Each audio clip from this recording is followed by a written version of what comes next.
Welcome back everyone. Today we continue with the next part of this series called What If Future Gohan Was Never Killed by the Androids. Let's aim for 350 likes on this one.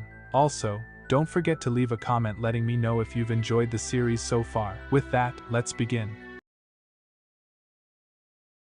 As 18 recalled the memory, she realized she should have known something was wrong. The way the animal had become so skittish and frightened, darting back into the cave the moment it saw 17, should have been a clear sign. At the time, she brushed it off as normal animal nervousness, thinking nothing more of it. She had no idea the bear had a reason to be afraid. She had no idea 17 would shoot a vicious photon beam through the fleeing creature's back. The death of this helpless animal set 18 off, and she immediately attacked her brother, resulting in one of the most serious battles between the siblings yet. Surprisingly, she came out on top, painfully pinning 17 to the ground with his mouth eating dirt as she held his arms. When she demanded to know why he had done it, he told her he thought killing the animal would bring attention back to their original objective. He hadn't realized how important the stupid animal had been to her. She never quite forgave her brother for that incident. 18 lifted her head and stared up at the stars of the night sky, hopeful for some sort of afterlife as she whispered, "I forgive you, brother. I know you didn't mean to hurt me in the ways you did. I'm sorry I didn't get to tell you when you were alive." Tears began to build at the corners of her eyes as she quickly looked down at the dark asphalt. She liked to believe that if there was a heaven, 17 had somehow managed to make it there, as his heart had been in the right place. He'd wanted, just as much as she did, to rid the earth of the poison named humans and restore it to its natural beauty, though sometimes she questioned this. When she first brought up the idea to him 9 years ago, he'd been completely taken aback by the thought. He told her he'd never thought of it that way and that he'd been mostly doing it solely for enjoyment, but the idea of doing it for a cause did please him. It was then they finally began fighting for a cause, killing for something other than pleasure and erasing cities to make way for forests, though they never did get to planting too many trees. Her thoughts were interrupted by the sound of light footsteps approaching. She lifted her head, still covered by her red hoodie, and stared slightly confused as Trunks limped his way towards her. "What do you want, Limptastic?" she asked, trying to make herself somewhat cheerful as she did her best not to remind herself that he had been the one who blew off her arm. He responded in an equally annoyed tone, "I need you to follow me. Grandpa Gohan's in trouble, and he paused, looking down and shaking his head before continuing, "I need your help." He scowled as the words exited his lips. She stared at him for a few shocked seconds before saying, "What does that almighty Super Saiyan need my help with? I thought he was like your perfect little god boy." 18 grinned as she saw Trunks' shocked and revolted face at her comment. I can't even find the words." Trunks shook his head, moving past her crude comment. "Look, I don't have time for your nonsense. I can feel Grandpa Gohan's energy getting weaker by the second." Whoa. 18's devious grin widened. "You can feel Grandpa Gohan from all the way out here. Tell me, how does it feel to feel Grandpa Gohan, huh? Does he rub against your skin when you feel him?" She was barely containing her laughter as she saw the boy taking her way too seriously. In a violent rage, Trunks shouted, "He's like my brother, you piece of shit. Now stop playing games and help me save him." His arms were shaking with fury, and his fingers formed angry fists. His sudden shout silenced her as she watched his sincere rage express itself. She calmly stood up and said, "All right, kid. Let's save your brother as you call him." She made a relaxed motion with her arm, indicating him to lead the way, and slowly followed him into the air. "And hope you don't mind that I'll be murdering him later, but you won't have to miss him or your mom, because you two will be going with him." Grandpa Gohan swung a wild kick at the oncoming Ice Jin, who nimbly ducked underneath the blow and threw a similar kick at Grandpa Gohan's chest. The Demi-Sen was unable to dodge the attack and was launched back several feet where the second feminine Ice Jin was waiting. She lifted both hands and clasped them together before bringing them down upon Grandpa Gohan's skull, resulting in his swift and less than graceful landing. His shaky legs lifted him from his crash point only to be swiped out from underneath him due to a powerful ki blast exploding from in between his feet. He rose once again, this time only making it to his knees as he felt a large hand from behind clasp his hair and painfully raise him into the air. The feminine Ice Jin landed in front of the Demi-Sane and cocked back a fist before smashing it into his already broken ribs. Blood erupted from his mouth as his brain registered the pain. Thoughts of doubt clouded his mind as the onslaught of fists plowed against his abdomen. Finally finding the will to move his tired and poisoned body parts, he swung his 2 feet back and planted them onto Niveus's chest before launching himself away from the Ice Jin. He plowed headfirst into the female Ice Jin, which ended with him landing on top of her. He felt a viscous fist strike his temple, promptly launching the Demi-Saiyan off her and into the air. It took a few seconds for him to correct himself in the air, but eventually, he found himself floating upright, staring down at his foes. His eyes widened as he felt the familiar warmth and strength of the Super Saiyan aura abandon him. Only reinforcing his fears, he reached up and felt his now black and soft hair resting peacefully atop his scalp. His shoulders slumped in defeat as his tired eyes tracked the two ice djinns, each eagerly levitating up to him. Niveus reached him first and threw a powerful punch toward Grandpa Gohan's face. The Demi-Saiyan lifted his hand to block the blow, but no longer did he possess the power to do so. The attack struck hard, knocking his head back and making him unaware of the painful knee aiming towards his stomach. The damage to his internal organs showed as he spat up more blood, staining the remaining gray armor Niveus still wore. "Gross," the Ice Djinn murmured as he stared at his defiled chestplate. "You've soiled my gear with your fluids, you fool." He caught Grandpa Gohan by the neck and with both hands began to slowly collapse the Saiyan's throat. Grandpa Gohan's vision began to darken as air no longer proceeded to his desperate lungs. His fingers clawed helplessly at the Ice Djinn's tight grip as his mind flooded with panic. Finally, his kicking legs limped, and his flailing arms stilled as his air supply no longer permitted these movements. Feeling satisfied, Niveus released the limp warrior from his hands, allowing him to fall some before kicking him like a football into the air. Grandpa Gohan soared in an arch before smashing into the already decimated street down below, his body unmoving and sore beyond belief. The exhausted Demi-Saiyan made a feeble attempt at getting back to his feet, but the moment he sat up, the shift in his abdomen forced a splatter of blood to spit out of his mouth. Grandpa Gohan's head fell back, using the hard asphalt as a pillow while he listened to his own strained, painful breaths. The two aliens landed on each side of him, each staring down at the fallen warrior. The female Ice Djinn lifted her head and addressed her ally. "It seems he's finally succumbed to the poison." Niveus nodded before responding. "So it seems." He continued to stare down awkwardly at Grandpa Gohan as the Sen continued his struggle to breathe. Finally, the two broke eye contact with Niveus lifting his head and asking, "Should we negate the effects now or wait until we've delivered him to the Queen?" The female Ice Djinn again stared down at Grandpa Gohan,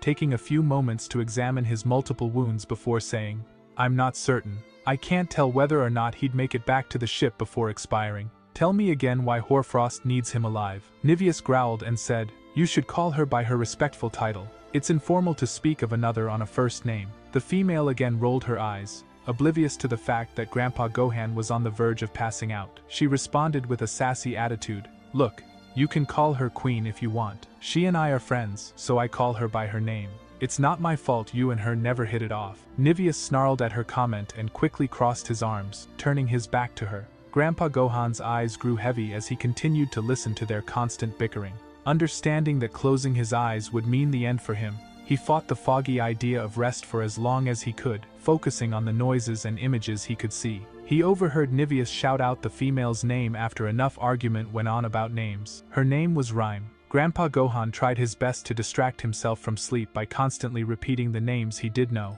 going over the list twice before realizing he was slowly forgetting friends. The third time over hardly consisted of anyone at all except those closest to him as his mind began to shut down on itself, no longer able to fully comprehend the situation and fight off the poison at the same time. His eyes shut as he told himself that he'd better understand things without the dark images of his defeaters looming over him. They did not reopen. Trunks flew as fast as he could possibly push his body, leading 18 to the fight in West City.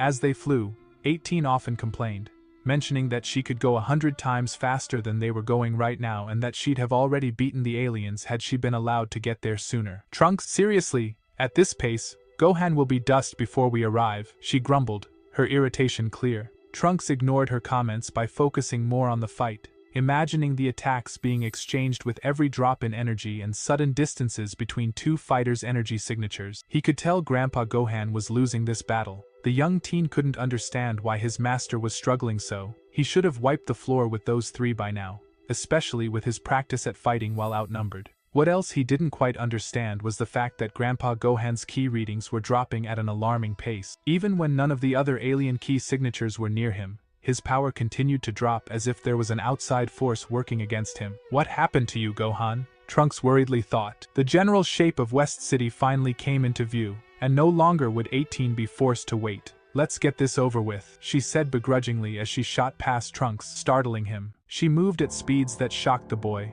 as in what seemed like an instant, she was only a speck in the distance, much like West City was. "Help's on the way, Gohan.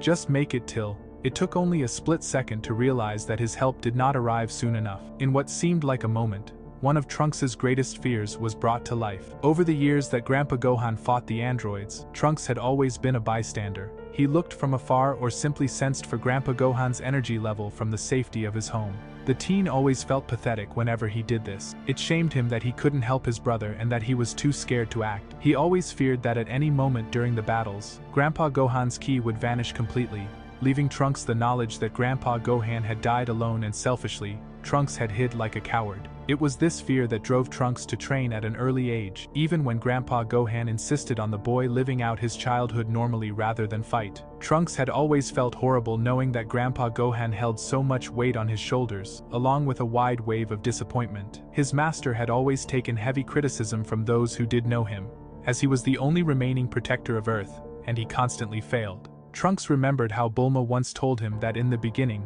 Gohan received immense support from all the remaining Z warriors after the initial attack. Master Roshi, despite being outclassed, constantly gave him tips, assuring the young boy that he would follow in his father's footsteps and defeat the threat to Earth. Korin and Yajirobe would drop by occasionally to deliver senzu beans and encouraging words, witnessing Gohan's relentless training to become strong enough to defeat the deadly duo. After every defeat, friends and family would reassure the young half-sen that he'd get them eventually, helping in every way they could to advance his training. Trunks remembered Bulma explaining how, after the first 2 years, the remaining Z fighters began to lose hope. They stopped visiting Gohan, and defeats were no longer followed by encouragement or even acknowledgement. Bulma said this pushed the boy harder as he wished to regain his peers' belief that the androids could be defeated. However, as 3 more years passed, even Gohan began to doubt himself. He no longer tried to destroy the androids, but aimed to delay them long enough for people to escape. Bulma mentioned that there were still a few who believed in Gohan, such as his mom Chi-Chi and herself, but beyond them, she had no idea. After another 5 years, it seemed no one believed Gohan could stop these monsters, and people became accustomed to the androids' constant attacks. In the beginning, the citizens of Earth would cheer for Gohan as he went to battle against the androids. Now, they hardly recognized him as anything more than the android's plaything. Trunks had always looked up to Gohan, seeing him as a role model. Even with the continuous losses and seemingly pointless battles, Trunks never lost hope that someday Gohan would achieve the impossible and defeat the androids. But even Trunks began to doubt when he saw his mentor suffer a horrendous wound a few months prior. The day Gohan lost his arm was the day Trunks finally began to doubt that peace could ever be achieved. This was also the day Trunks discovered his ability for self-loathing. He always blamed himself for his master's greatest wound, remembering his interference at the amusement park. He tried to alleviate his guilt by telling himself that he had stopped the 2 androids from converging on Gohan. He later reminded himself that Gohan had a senzu bean and could have healed from any damage the 2 could have inflicted. This made Trunks' foolish actions with 18 seem pointless and detrimental to Gohan's success. Over the past month, Trunks had overcome this feeling, believing he had redeemed himself by successfully aiding Gohan in the defeat of 17. However, this redemption was shattered as this moment unfolded, allowing Trunks to live out one of his worst fears. Gohan's Kai signature vanished. Trunks searched the city frantically, focusing and using his mental scanners to their fullest as he looked for his friend. He found nothing. "No!" he screamed, his energy bursting out of him, pushing him to go faster than ever before. In a matter of seconds, he shot past 18, startling the android and bringing the city ever closer into view. His body trembled as he prepared himself for what he might see, praying that somehow the androids had suppressed Gohan's energy or that maybe his energy was just too low to detect. "He has to be alive!" The boy paused briefly as he finally reached the outskirts of the city. His body was tense as he hovered over the city, staring down at the wreckage of leveled buildings and destroyed roads. Judging by the many burning homes and burnt black cars, he could tell there had been devastating explosions. He descended quickly as he spotted 2 of the original 3 mecha ice djinns standing huddled around something, obviously examining something at their feet. "Gohan!" Trunks shouted, his voice filled with despair. Trunks no longer cared that he was weaker than he should have been. He no longer cared that he would be incapacitated the moment they struck him. He had lost all feeling when he saw Gohan's crumpled, limp form lying on the ground, motionless. He smashed a knee into the back of the larger ice djinn, surprised to see the attack launch the creature away and into its ally. His eyes widened further as they skidded across the ground for several yards before coming to a halt. Ignoring the 2 creatures, Trunks stared down at the broken and bruised body of Gohan. His eyes were peacefully shut as if he were sleeping, though the rest of his body showed signs of severe damage and pain. Trunks dropped to his knees, tears slowly falling down his cheeks as he began to shake his master's shoulders and call out his name. He wouldn't believe anything other than that Gohan was in a deep sleep as he continued to attempt to awaken his brother, the shoves becoming more violent, the shouts transforming into desperate cries. He began to smash his fists against the Elder San's chest, hoping to possibly revive him by restarting his heart. Finally, Trunks stopped his futile attempts to awaken Gohan and simply stared down at his former friend and brother. His eyes clouded with tears. He spoke in a low, stuttering tone. I couldn't help you, Gohan. I'm so sorry." He heard a few annoyed comments emerging from the two ice djinns slowly rising from where they had been knocked down. A feminine voice came from the smaller of the two.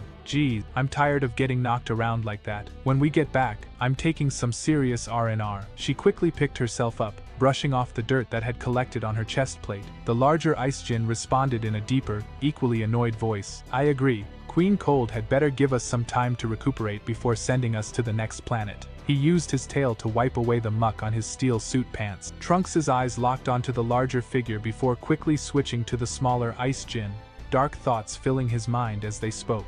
"You murdered my best friend, my brother, my master. You killed all of these by killing Gohan, and you expect anything more than death. You took away the last hope for this world, so I will take away everything you have, starting with your life. So, die." Trunks stood back up, his arms and legs shivering from the undeniable rage building inside him. His vision suddenly went white as everything around him lit up in a bright golden flash. Out of the corner of his eye, he could make out a golden flame enveloping him. The teen embraced the glow, feeling a warmth of power he'd never experienced before. His eyes quickly changed from dark blue to teal, and his hair rose, taking on the familiar golden glow. Trunks felt the transformation complete itself, and a deafening roar exploded from him, unable to remain composed as pain and anguish consumed him. As he stood there with the power of the Super Saiyan granting him strength like never before, he reflected on the words of his fallen brother. Trunks remembered Gohan once mentioning the initial transformation's effects. The teen had been told that the Super Saiyan power was something that came with loss, and when that power was finally granted to you, you would give anything to exchange it back to retrieve what had been stolen from you. Trunks now understood this feeling all too well. That's it for this episode, guys. If you've watched to the end, then that may be an indication that you enjoy the episode, so please drop a like so the video could reach more people. See you in the next episode. Take care.